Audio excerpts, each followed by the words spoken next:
अस्सलाम वालेकुम। आपकी खिदमत में सर शाहिद हाजिर हैं और पॉइंट्स आपके सामने दिए हैं, लेकिन इन 4 पॉइंट्स में से एक पॉइंट आने के आपके पेपर में चांसेस मौजूद है। सबसे पहले एमसीक्यू पे आप ये देखें कि इसे हम दो टेक्निक से कर सकते हैं और बुनियादी तौर पे हर बच्चा अगर इसे मेंटली तौर पे करेगा तो वो दो ही टेक्निक से करेगा। एक टेक्निक में थोड़ी सी वर्किंग होगी और एक टेक्निक आपका डायरेक्ट आंसर दे जाएगा। बुनियादी तौर पे हमारे पास अगर हम पहली एमसीक्यू के ऊपर बात करते हैं तो हमारे पास एक फॉर्मूला होता है 1 + tan square theta is equal to sec square theta. तो अब बुनियादी तौर पे अगर हम इस फॉर्मूले के ऊपर देखते हैं तो यहाँ पे अगर थीटा है और यहाँ थीटा और इस तरह की आइडेंटिटी सेम टू सेम हमें मिल रही है तो इसका मतलब है कि ये डिपेंड करता है आपके ऑप्शन पे। हो सकता है कि वो इसकी वैल्यूज आपको दे रहे हो सकता है कि वो फॉर्मूले से सिर्फ इस शक्ल के मुताबिक दे रहे हो, लेकिन अगर आपका ऑप्शन के अंदर वैल्यू के बजाय आपको सेक स्क्वायर थीटा दिया हुआ है तो फिर आप याद रखें कि अगर यहाँ 1 है तो ये भी 1 है, tan स्क्वायर है तो ये भी tan स्क्वायर है, थीटा जो है π/4 है, तो आपने सिर्फ और सिर्फ क्या करना है कि सेक स्क्वायर थीटा की जगह आपने लिखना है π/4। या सेकंड ऑप्शन ये भी हो सकता है कि आप जो है वो इसके अंदर वैल्यू रखें और वैल्यू रखने के बाद इसे फाइंड आउट कर लें।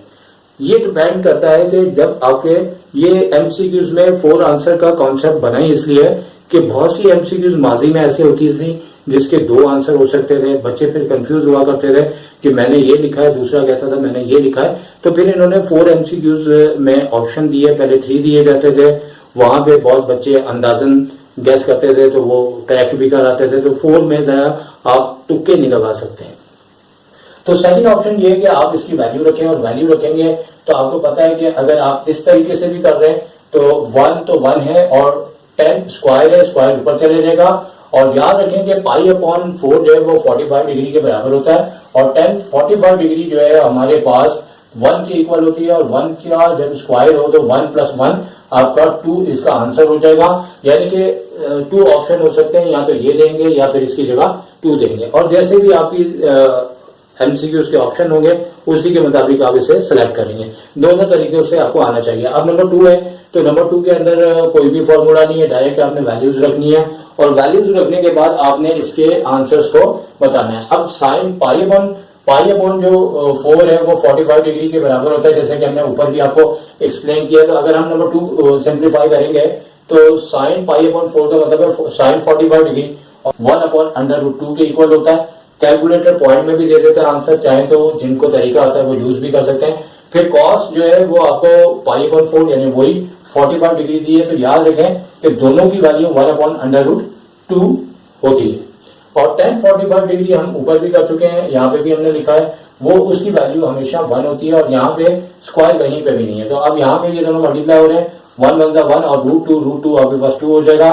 और यहाँ पे जब हम फाइंड आउट करते हैं तो एलसीएम ले लें या डायरेक्ट है या हाफ प्लस का है 1 नेगेटिव का है तो नेगेटिव में -1/2 इसका आंसर आ जाएगा। इस तरीके से नंबर 2 भी आपकी हो गई, नंबर 1 को भी हमने कर लिया। और अब नंबर 3 के लिए हम पहले थोड़ी सी वर्किंग कर लेंगे ताकि थोड़ा सा टाइम बच सके और उसके बाद हम उसी को ही आपको एक्सप्लेन करके बता देंगे। ये जो नंबर 3 एमसीक्यूज है ये हो सकती है सन 2000 में ये क्वेश्चन आया था और 5 मार्क्स का आया था और बहुत सिंपल था, लेकिन कई बच्चे जो आज मैं बात बताऊंगा इससे बेखबर थे और बहुत से बच्चों के 100 नंबर ना आने के पीछे इसी क्वेश्चन ने मसला किया था।